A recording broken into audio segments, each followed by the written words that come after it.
Quantos acharam, digam amém. Amém. E quem achou o versículo 17 também diga graças a Deus. Então, a leitura que eu vou estar fazendo aqui é através do versículo 17 do capítulo de número 26, que diz assim: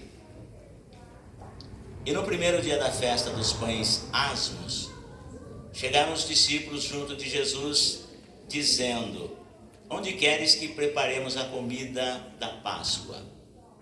E ele, Jesus, disse: Ide à cidade a um certo homem e dizei-lhe: O mestre diz, o meu tempo está próximo, em tua casa celebrarei a Páscoa com os meus discípulos. E os discípulos fizeram como Jesus lhes ordenara e prepararam a Páscoa. E chegada a tarde, assentou-se à mesa com os 12. E enquanto eles comiam, disse: Em verdade vos digo que um de vós me há de trair. E eles, entristecendo-se muito, começaram um por um a dizer-lhe: Porventura sou eu, Senhor? E ele respondendo disse: O que mete comigo a mão no prato, esse me há de trair. Em verdade, o Filho do Homem vai, como acerca dele está escrito. Mas ai daquele homem por quem o Filho do Homem é traído. Bom seria para esse homem se não houvera nascido. E respondendo Judas, o que o traía, disse: Porventura sou eu, Rabi? Ele disse: Tu o disseste. Enquanto comiam, é a partir daqui que eu preciso para nós entrarmos na ministração. Enquanto comiam, Jesus tomou o pão e, abençoando-o, o partiu e o deu aos seus discípulos e disse: Tomai, comei, isto é o meu corpo. E tomando o cálice e dando graças, deu-lhe dizendo: Bebei dele todos, porque isto é o meu sangue, o sangue do Novo Testamento, que é derramado por muitos para a remissão dos pecados. E digo-vos que, desde agora, não beberei deste fruto da vide, até aquele dia em que eu beba de novo convosco no reino de meu Pai. E tendo cantado um hino, saíram para o Monte das Oliveiras. Amém, irmãos? Amém, igreja? Você pode se assentar, por gentileza. Se puder desocupar as suas mãos, dá uma linda salva de palmas para Jesus.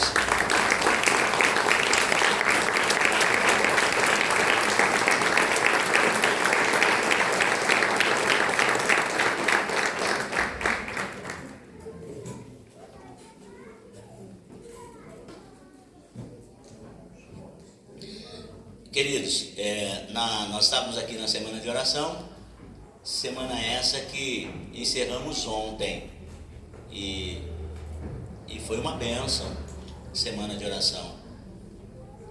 Eu convido a igreja que toda semana que antecede a Santa Ceia, que os irmãos venham orar conosco. Toda semana que antecede a Santa Ceia, a igreja ela fica aberta para que a igreja venha buscar a presença de Deus em oração. Porque nós sabemos que os tempos são difíceis e sabemos que os dias são maus. E a igreja nunca, irmãos, passou por um período tão necessitada de oração. E nós sabemos que todos temos essa responsabilidade de orar. Porque nós sabemos que a oração é o nosso veículo de comunicação com Deus. É através da oração que nós falamos com Deus. E quando nós estudamos a Bíblia, através da palavra, Deus fala conosco. Então nós sabemos que esse veículo de comunicação é importante, é salutar. A igreja que não ora é uma igreja fadada ao fracasso. Uma igreja fadada ao fracasso. E o crente que não ora, ele está correndo sério risco de morrer espiritualmente. Por quê? Porque a oração ela é o nosso oxigênio. O crente que não ora, ele não está respirando. E ele vai morrer asfixiado. Às vezes, tem crente que já está na UTI espiritualmente, está respirando artificialmente. Sabe o que é isso? Ele só está respirando porque tem alguém que está orando por ele. que ele já não está respirando mais por si. As pessoas, quando elas estão nas unidades de terapia intensiva, estão lá entubadas, elas estão praticamente tendo as suas vias aéreas sendo auxiliadas para receber o oxigênio. E tem muitos crentes assim, que já não estão orando mais. E não estão orando mais porque têm a convicção de que as suas orações não estão sendo atendidas. E não estão sendo atendidas pela conduta das próprias pessoas. E aí acaba deixando o altar da oração. E aí o negócio vai se complicando. Cada vez mais vai se complicando. Isso é notório quando nós convocamos a igreja para a oração. Então, você que não pôde estar conosco nesta semana, eu acredito que outras oportunidades virão. E bota isso na sua agenda como prioridade. Porque a igreja, irmãos, ela só vai permanecer de pé se ela caminhar de joelhos. A gente está vendo muitas pessoas, pregadores da palavra de Deus, que já sucumbiram na fé. Pessoas que estão voltadas agora para os sincretismos religiosos, pelas apostasias, pelas heresias, porque deixaram o sono da oração. Eles acham que não tem mais necessidade de orar. Então, e aí é muito sério. E nós vemos que o próprio Filho de Deus, ele orou. E quando ele estava no Getsemane, foi que ele orou mais intensamente. E se nós, quando nós estamos nos bons momentos, nós não adquirirmos o hábito de orar, principalmente a oração de ação de graças pelo bom momento que nós estamos passando, quando chegar os dias maus, que nós tivermos que enfrentar o nosso Getsemane, você acha que nós vamos ter fé para acreditar que Deus vai nos tirar daquela situação, ainda que seja necessário que se cumpra a vontade de Deus naquele Getsemane? Dificilmente. Então eu trago aqui essa reflexão para que você dê prioridade na sua vida de oração. Oração individual é muito importante. É o seu momento com Deus, onde você entra na sua casa, como Jesus disse, entra no seu aposento, fecha a porta em secreto e fala com o teu pai que está em secreto. E o seu pai que vem em secreto, ele vai te abençoar publicamente.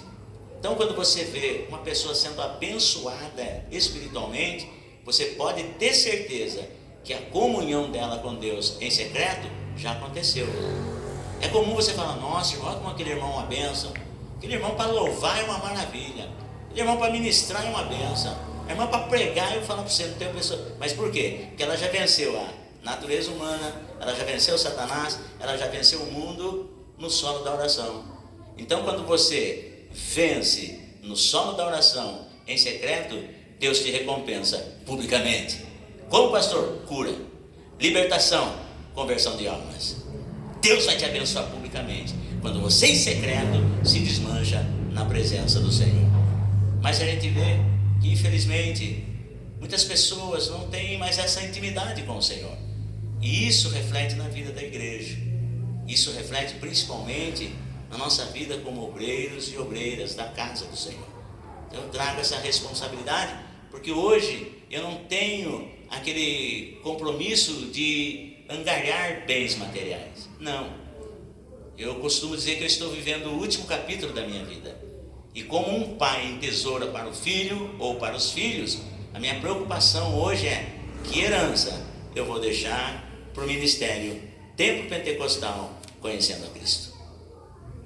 Saudoso pastor Miranda, Davi Miranda, partiu para o Senhor e deixou uma igreja que está firme no sono da oração. Pastores amigos meus que eu conheci e partiram para o Senhor, partiram, mas as suas obras permanecem em memória eterna.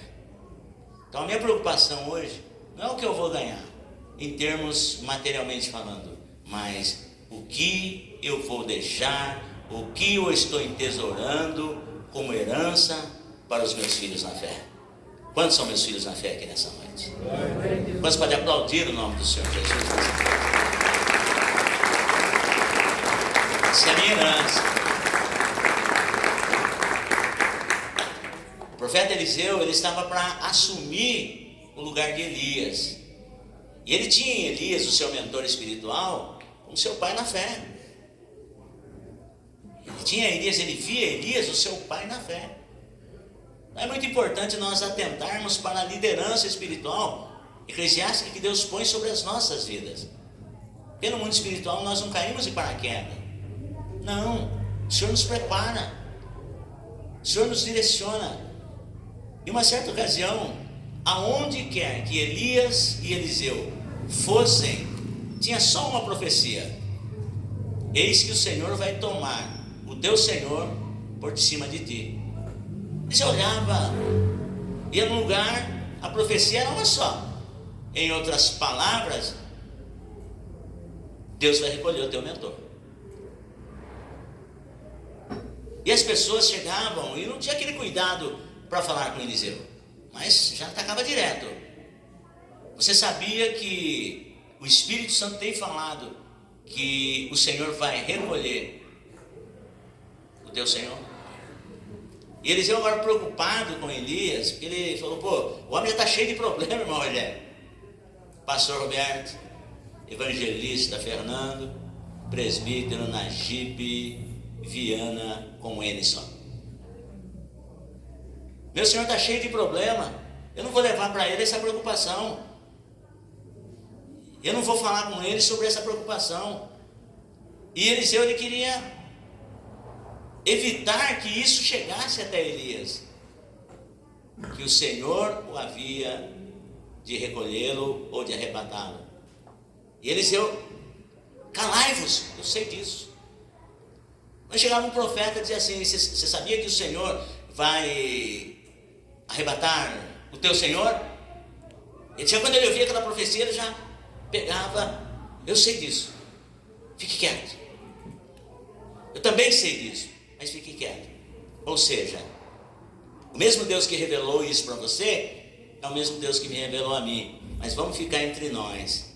Sabe quando você chega num hospital e vai fazer visita para uma pessoa doente, e aquela pessoa, você sabe que ela não vai se recuperar, você sabe que dali ela vai descer a sepultura, mas muitas das vezes as pessoas falam: o caso dela é grave, os médicos dizem que não tem mais jeito, mas não conte nada para ela, poupando a pessoa de passar por essa situação, de saber disso.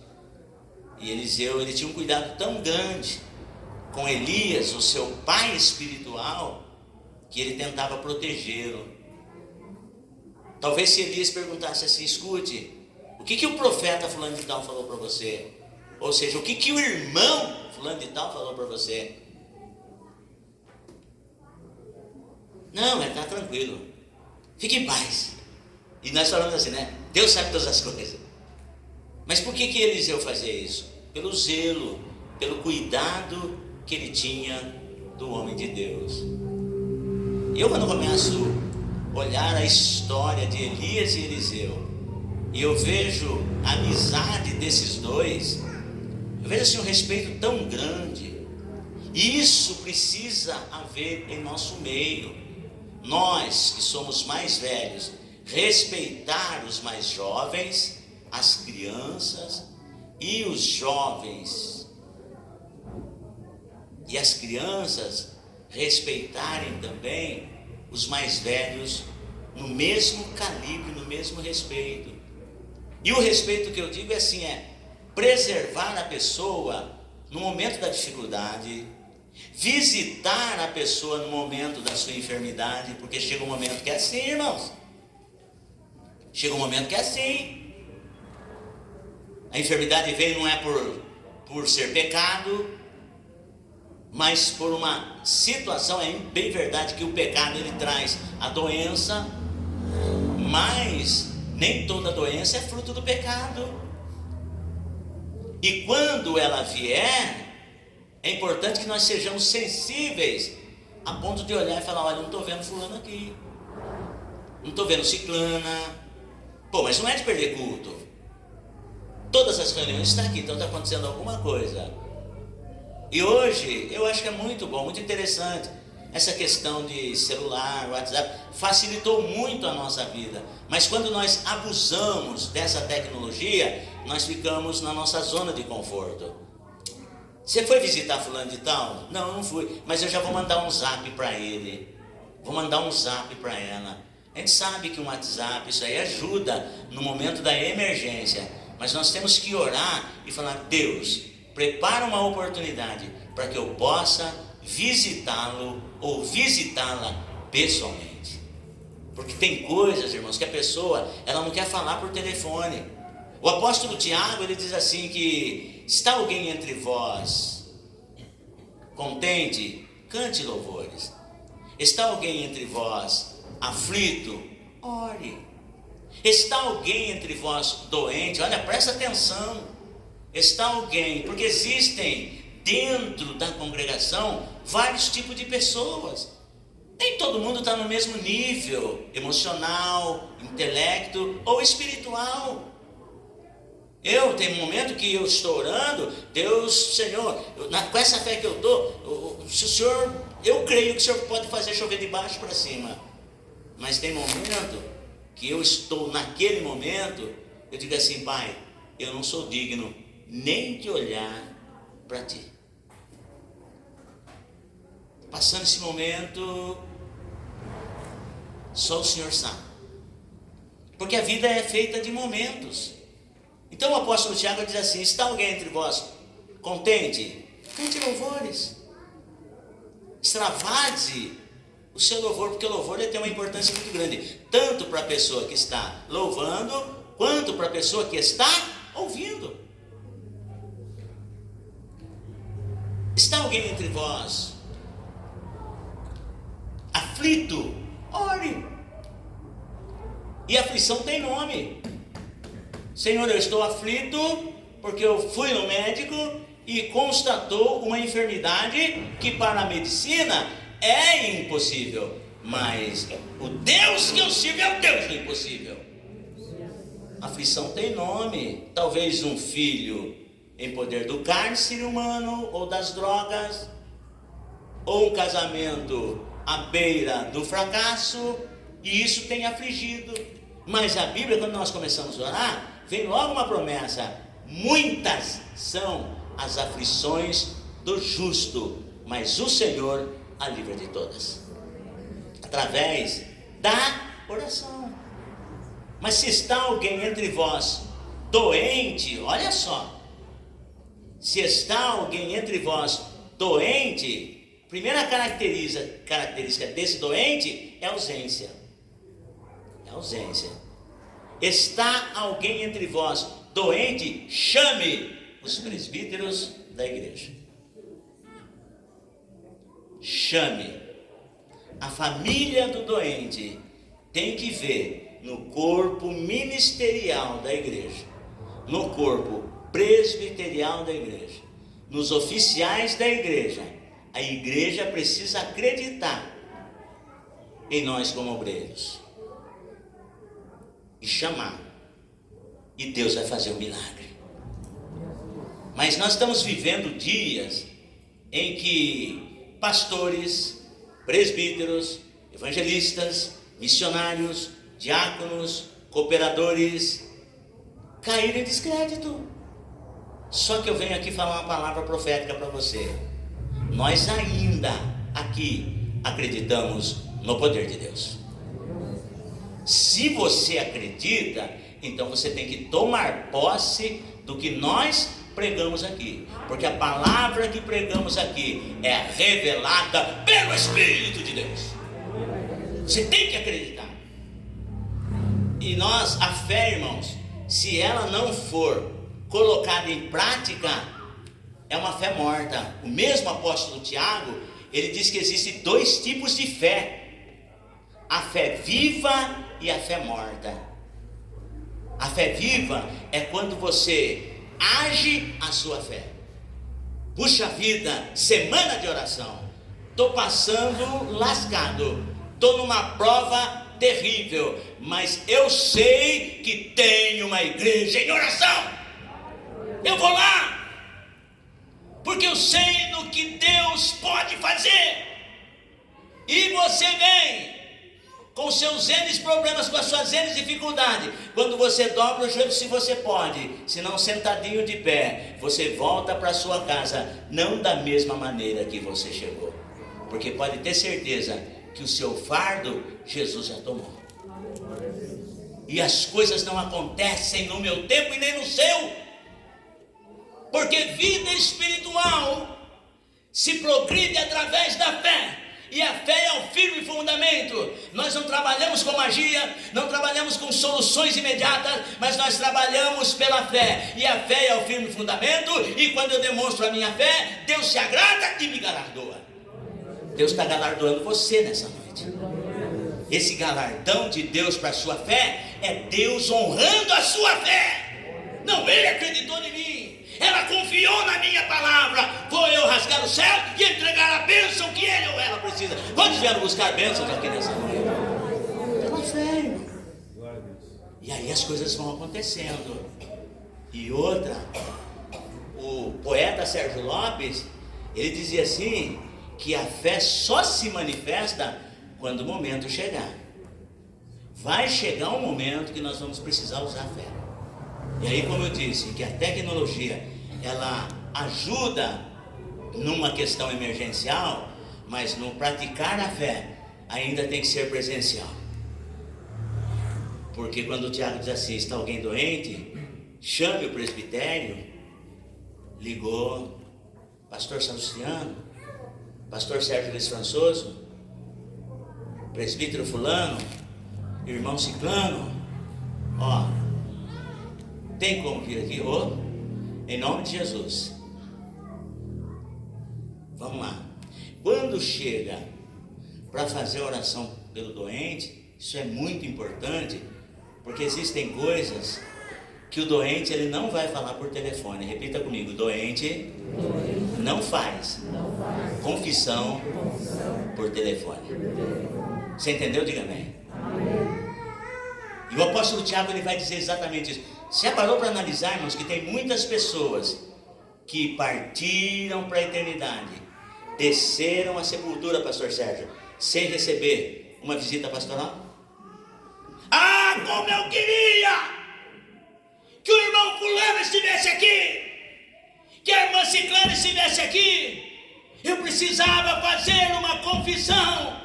Esperou, não foi ninguém, desceu à sepultura, mas o Senhor diz assim, que o sangue ele vai requerer de quem devia fazer, ele fez. De quem devia fazer, ele não fez. Porque pecado não se confessa por telefone. Chame os presbíteros da igreja e faça uma oração sobre ele, ungindo-o com azeite.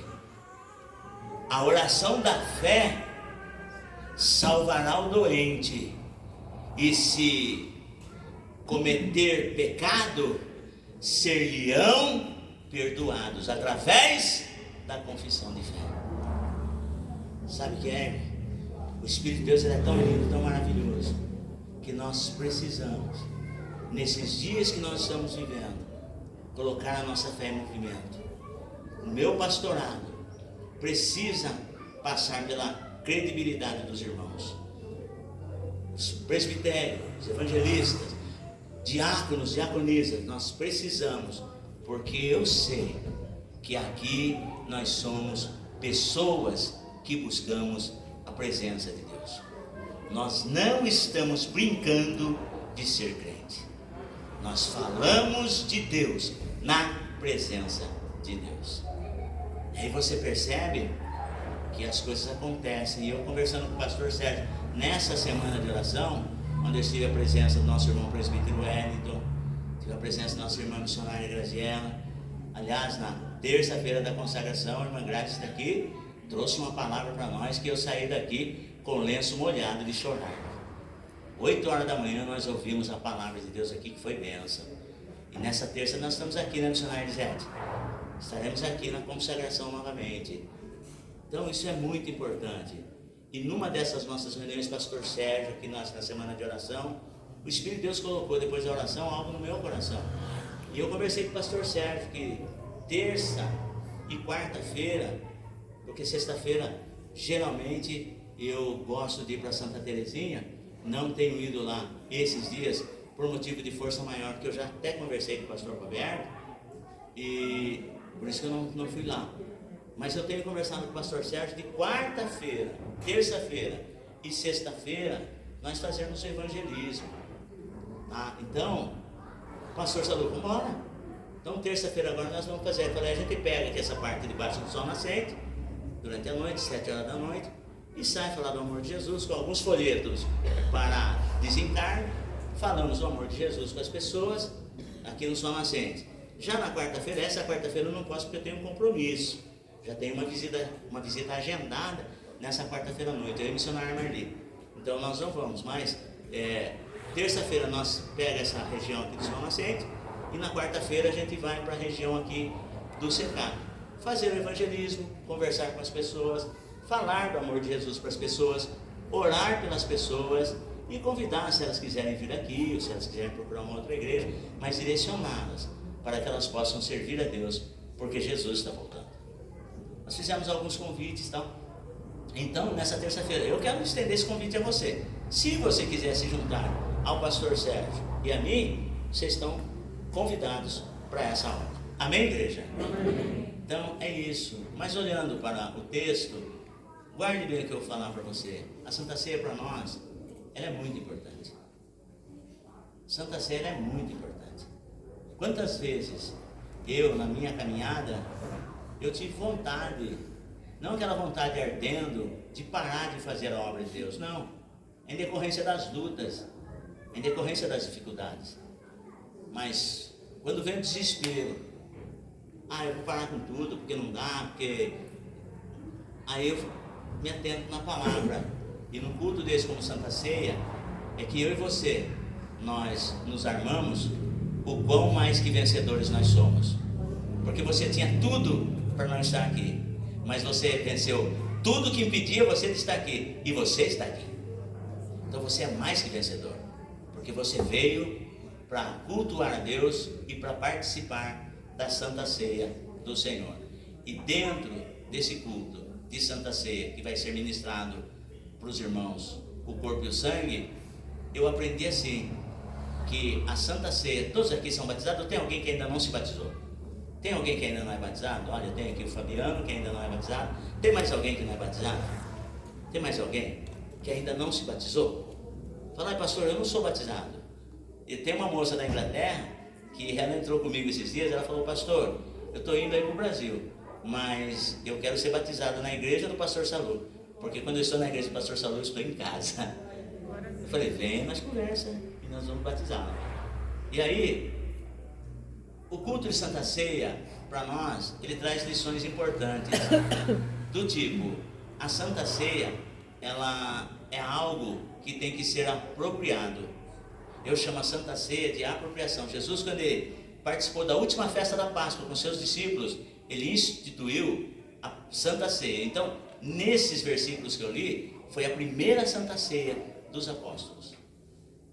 A última festa da Páscoa, que Jesus comemorou com ele, porque como bom judeu, Jesus obviamente ele participava da festa da Páscoa com a sua família. Até quando ele pôde, ele participou com a sua família, cujo seu pai de criação, José, sendo o cabeça da família, reunia toda a família em torno de si e juntos eles comiam um cordeiro, chamado de Cordeiro Pascal, representando, ou melhor dizendo, lembrando do que eles passaram lá no Egito, porque a primeira Páscoa foi instituída lá no Egito, e agora as demais Páscoas já são comemorativas, são lembranças. E Jesus, como bom judeu, ele participava da festa da Páscoa, primeiro com os seus familiares, sua mãe Maria, o seu pai de criação José e seus meio-irmãos, entre eles Judas, Tiago e companhia limitada. Jesus participava da festa com eles. Mas agora aqui nós vemos Jesus participando da última festa da Páscoa, a última na vida de Jesus terrena, porque dali, algumas horas, Jesus ia ser preso, ia ser condenado à morte, ia morrer, e obviamente que ao terceiro dia ressuscitaria. Então seria a última festa pascal que Jesus participaria com seus discípulos. Jesus sabia disso, mas os seus discípulos não.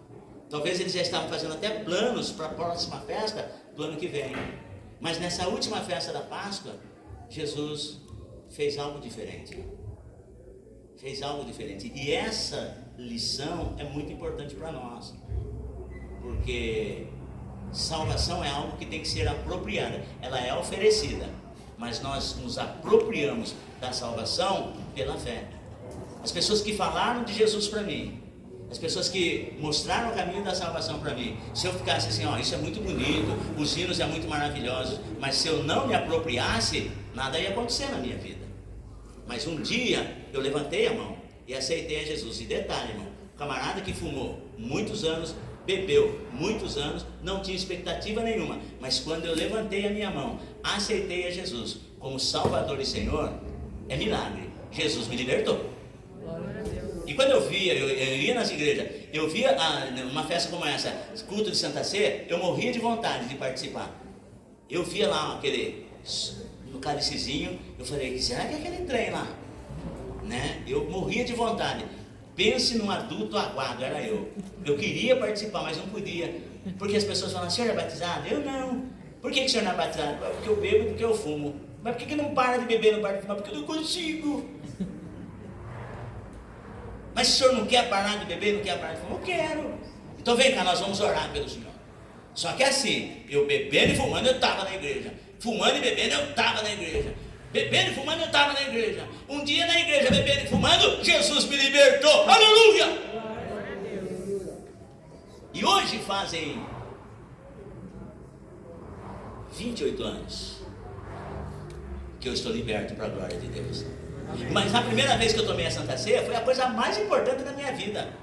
Falei, nossa, hoje eu vou tomar a Santa Ceia. Pus a minha melhor roupa, pus a minha melhor meia, porque a pior tinha 2 furos, a melhor tinha um furo só. E fui para a igreja participar do culto de Santa Ceia, porque eu queria aquilo. Eu criei uma expectativa tão grande na Santa Ceia, porque eu vi os irmãos participando, falei, eu quero isso para a minha vida. Aí quando o Senhor Jesus me libertou, passei pelas águas do Santo Batismo e tomei a minha primeira Santa Ceia. Eu digo para os irmãos que de lá para cá, nunca mais eu deixei de participar da Santa Ceia. Isso é apropriação, porque Jesus ele diz assim, ó, enquanto comia, Jesus tomou o pão e abençoando-o partiu e deu aos discípulos e disse, tomai, come, pegue.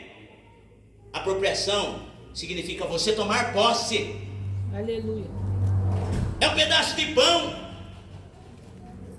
mas Jesus disse que isso está representando o meu corpo. É só um pedaço de pão, mas depois de orado, estaria simbolizando o corpo de Jesus.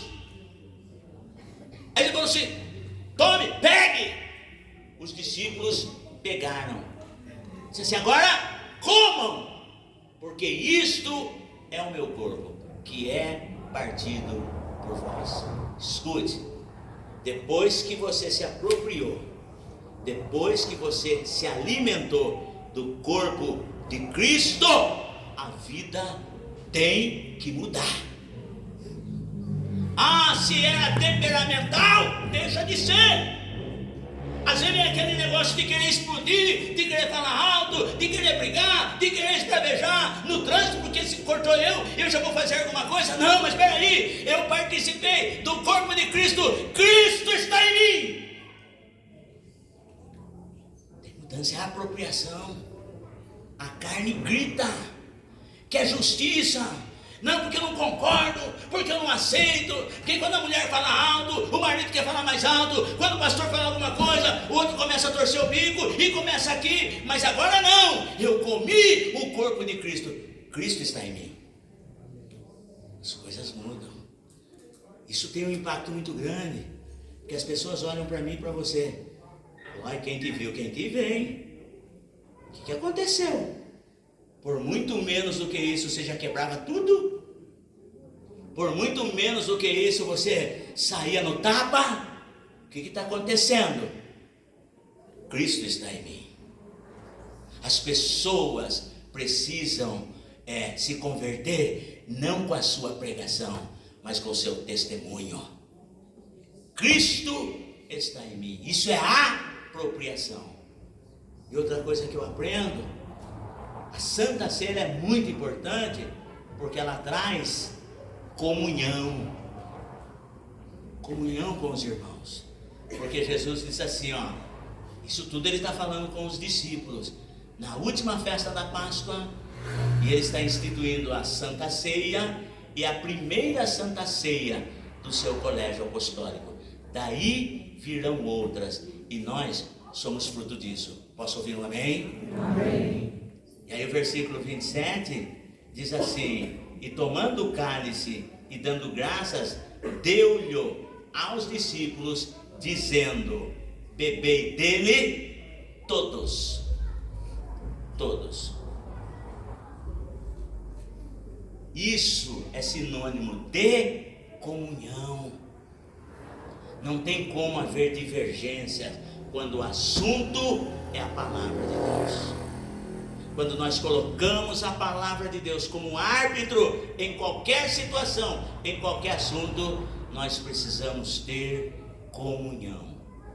Participamos da Santa Ceia, não existe isso. Eu não me dou com aquele fulano, não. Sinceramente falando, eu não gosto. Às vezes você chega na igreja, isso é igreja visível, isso é notório, porque o ser humano é falho.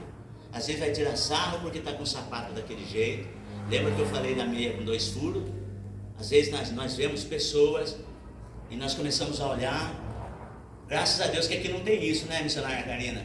Mas você está olhando, a pessoa fica cochichando. Você viu o sapato? Graças a Deus, né, missionária Nazaré? Que aqui nós não tem isso, né? Glória a Deus por isso. Mas tem muito lugar que você vai, você passa vergonha.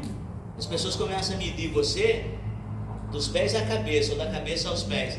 E depois, quando fica vendo assim, às vezes o pastor pregando, tá dando cambalhota, pirueta, suando a camisa para mostrar que Jesus é bom. O cara tá lá, você viu? Você viu aquela menina lá? Você viu aquele rapaz lá?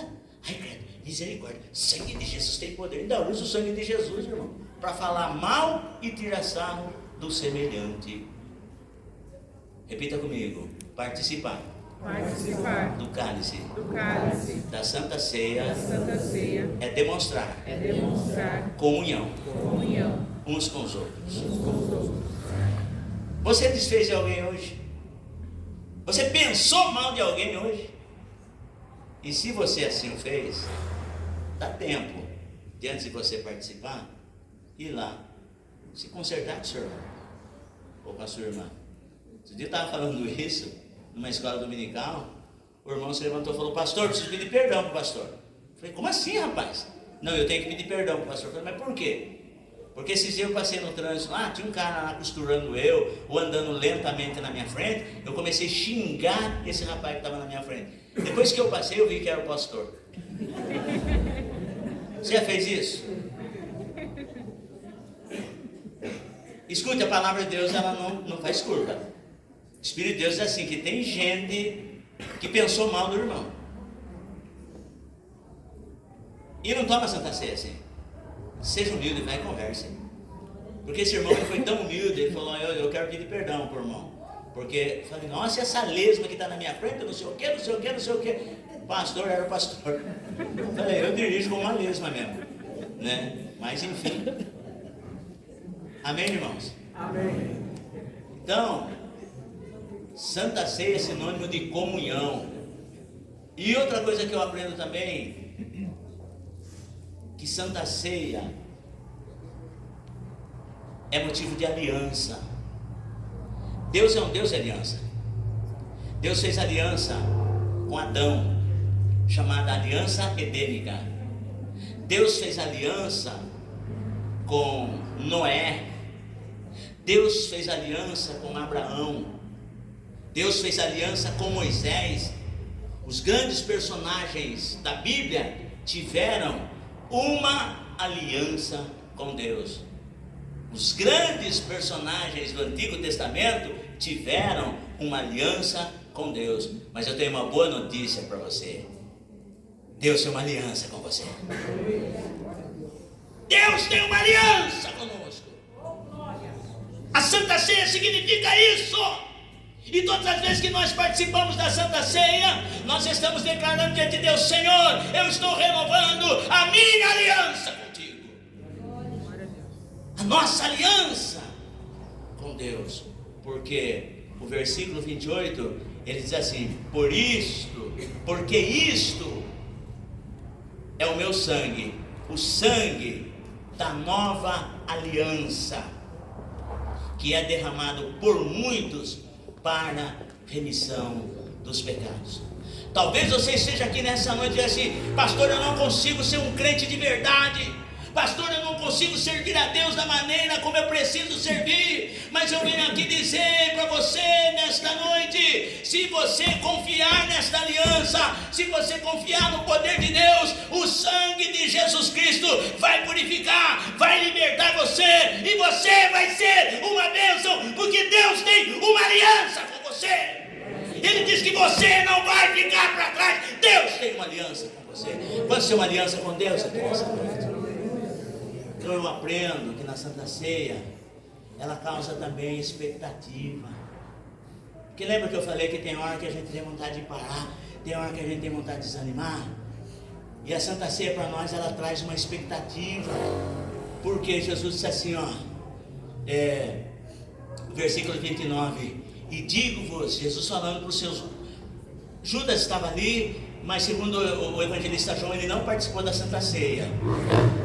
Jesus falando com os 11, ele diz assim, e digo, no versículo 29 de Mateus 26, e digo-vos que desde agora não beberei deste fruto da vide até aquele dia em que eu beba de novo convosco no reino de Deus. Sabe o que significa?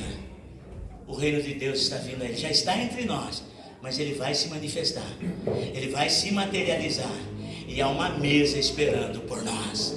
Então quando vier o desânimo, quando vier as afrontas, quando vier as acusações, quando vier a humilhação, e você pensar em parar, e você parar e pensar em desistir, creia nisso, há uma mesa preparada para mim e para você, que a qualquer momento o reino de Deus ele vai se manifestar. Não pare, não desista, porque os discípulos eles foram muito massacrados, foram muito humilhados, mas eu acredito que ardia latentemente essa expectativa.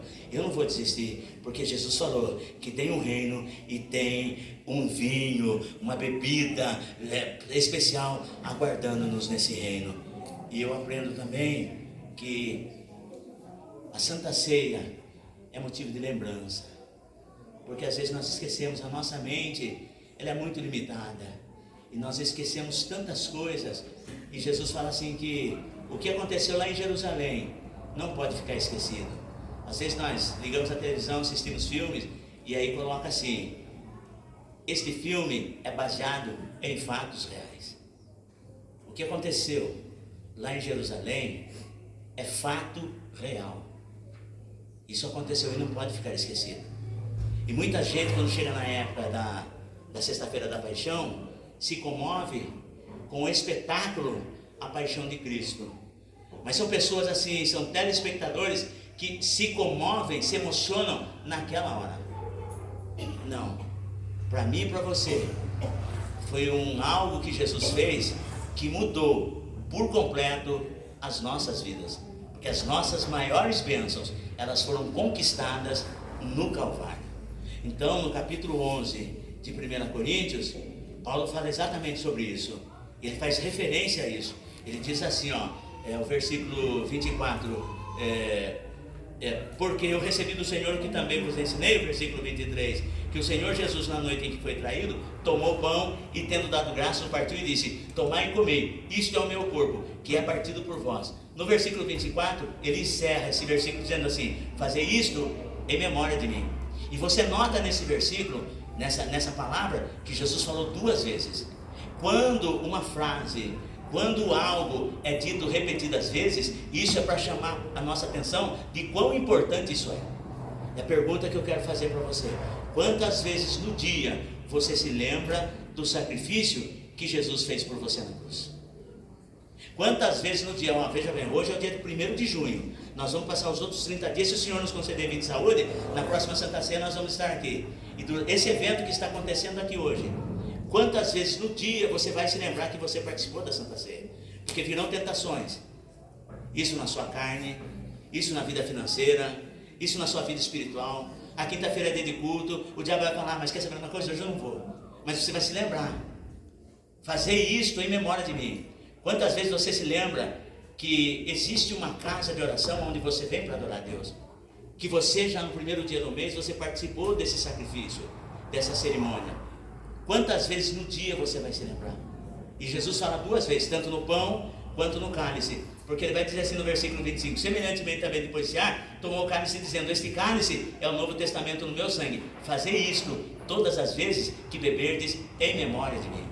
Porque se nós saturarmos na nossa mente o sacrifício que Jesus fez, e que essa cerimônia que nós estamos fazendo aqui, não é simplesmente uma cerimônia, não é algum culto formal, mas é vida para nossas vidas, então nós vamos sair daqui, pessoas transformadas, pelo Espírito Santo. Porque essa Santa Ceia foi algo diferente na vida dos apóstolos. Foi um marco, um divisor de águas na vida deles. O cara sai daqui, se ele bebia, ele vai sair daqui, não vejo a hora de tacar uma, não, ele sai daqui, ele vai se lembrar, hoje teve o culto da Santa Ceia, e Deus falou poderosamente que tem uma aliança comigo. Então ao invés de ir no bar, ele vai para casa. Vai amanhã para o trabalho, vai sentar na roda dos amigos, cara que só fala anedota, cara que só fala abobrinha, ele sabe que aquilo vai bombardear a alma dele, ele vai mudar o trajeto. Ele falou, opa, na Santa Ceia eu vi que eu tenho que trazer à memória o que Jesus fez. Então ele já vai procurar outras companhias. Quando ele chega em casa, se ele chega já brigando com todo mundo, chutando calopsita, cachorro, periquito, papagaio, ele vai chegar, a primeira coisa, ele vai pôr a mão no portão e falar, Jesus, entra na minha casa, entra na minha vida, só não mexe na minha estrutura que eu não aguento. Escute. Então quando o fato se repete, a frase se repete por mais que uma vez, é importância, porque a nossa mente, muitas das vezes, ela se distrai. E eu vejo que além da expectativa, além da lembrança, eu fecho aqui, a Santa Ceia, ela me ensina o serviço constante, me faz lembrar quem eu sou na obra de Deus. E aí eu encerro aqui com a pergunta, quem é você na obra de Deus? Porque a Santa Ceia me faz lembrar quem eu sou. E ela fazendo me lembrar quem eu sou, ela me mostra que eu tenho um serviço a executar. Que o dono da obra, ele colocou algo nas minhas mãos. Ele pôs uma tarefa nas minhas mãos. Ele pôs uma responsabilidade sobre as minhas mãos. Porque 1 Coríntios, capítulo 11, Paulo vai dizer assim, no versículo 26, para eu encerrar. Porque todas as vezes que comerdes este pão, ou beberdes este cálice, ou o cálice do Senhor, ou beberdes este cálice, anunciais a morte do Senhor até que venha. Então há um serviço. Então tudo que eu estou fazendo na obra de Deus, eu estou anunciando que Jesus está voltando. Quando eu saio da minha casa, eu venho para o culto, ministrar na teologia, ministrar na escola bíblica, ministrar na Santa Ceia, ou até mesmo aí na nave da igreja, eu estou anunciando que Jesus está voltando. Então é importante porque isso tem um impacto muito grande. Porque enquanto você sai da sua casa e vem para a igreja, outras pessoas estão saindo de casa, estão indo para os campos de futebol, outras pessoas estão saindo de casa, estão indo para a balada, outras pessoas estão indo de casa, estão indo para o prostíbulo, e não parece nada, mas Jesus fala em Mateus capítulo 5, versículo 13 ao 16, que você é sal da terra e luz do mundo. Tem muita gente observando você, e as pessoas começam, o seu testemunho, ele vai impactar pessoas. Tem coisas que Deus está fazendo na sua vida e através da sua vida que você ainda nem sabe, mas vai se manifestar. Pessoas vão chegar para você e vão falar, mas onde você vai toda quinta-feira? Onde você vai todo sábado? Aonde você vai todo domingo? Eu vou para a igreja porque eu sei que Jesus fez a minha vida. E a pessoa vai puxar você pelo paletó, vai puxar você e vai falar, me leva para a tua igreja porque eu quero esse Jesus que você serve. Quantos que digam amém? Diga assim, a Santa Ceia me ensina que eu tenho responsabilidade na casa de Deus. Só quem tem responsabilidade aplaude. Aplaude em nome desse Jesus. Aplaude aí. E agora chega o momento de nós nos apropriarmos. Eu vou convidar, olha as elegâncias.